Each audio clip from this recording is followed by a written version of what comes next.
She grew up in Kansas City, Missouri in the 80s and 90s and was taught to fear God and never question the faith. Some of her first memories are in the church, being saved at age 2 and baptized at 8. But as McCammon grew older, she couldn't ignore how much of what she was taught was in contrast with her expanding worldview. The 2016 presidential election of Donald Trump became a flashpoint, where McCammon covered not only the growing support of Trump, but also the rising generation of young evangelicals who also feel disillusioned with the church and what they were taught about the world growing up. In addition to being a correspondent, Sarah McCammon is also a co-host of the NPR Politics podcast. She covers the political, social, and cultural divides in America, including abortion policy and the intersections of politics and religion. Sarah McCammon, welcome to Fresh Air. Thanks so much for having me. Yes, thank you so much for being here. So this book, you give us an inside look at white evangelicalism through a personal lens and through your reporting. And I am really curious when it was apparent to you that you needed to write this book. You know, my personal experience and my professional life kind of ran headlong into each other when I was covering the 2016 campaign. I was in my mid-30s then. I had spent a lot of my 20s and early 30s kind of privately, quietly moving away from my evangelical background, trying to make sense of a lot of pieces of it that didn't quite feel like a fit while preserving the things that did. And so I didn't talk a lot about my religious background at work. Most people, I think, don't.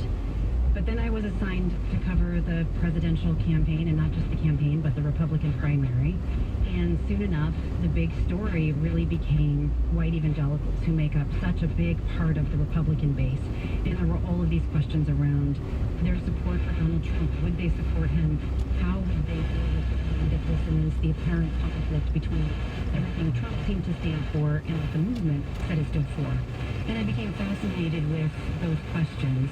But I think the moment that it really came into focus for me was January 6, 2021, when I saw people with crosses, religious signs that said Jesus saves, walking into the Capitol and perpetrating the insurrection.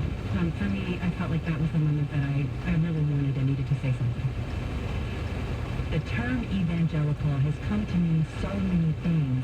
There's the theological, the social, the political. There are all these intersections, and they're also intersecting with your personal life, but it also feels really broad. What was your approach to taking on this topic, even in the scope of politics? Because not everyone who is evangelical, but a big majority of them do support Trump.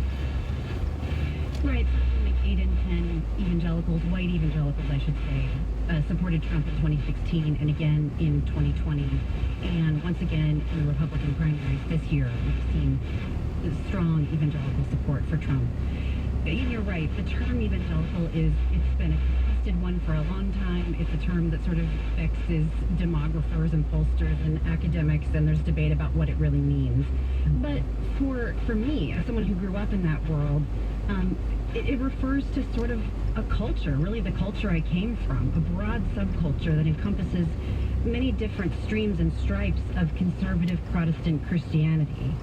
And so that, can include charismatic worship, people who sort of raise their hands and worship and believe in miracles and speak in tongues. And it can also include more sort of traditional, sort of more buttoned down, even fundamentalist approaches. And there's even overlap between that. So it is a massive category.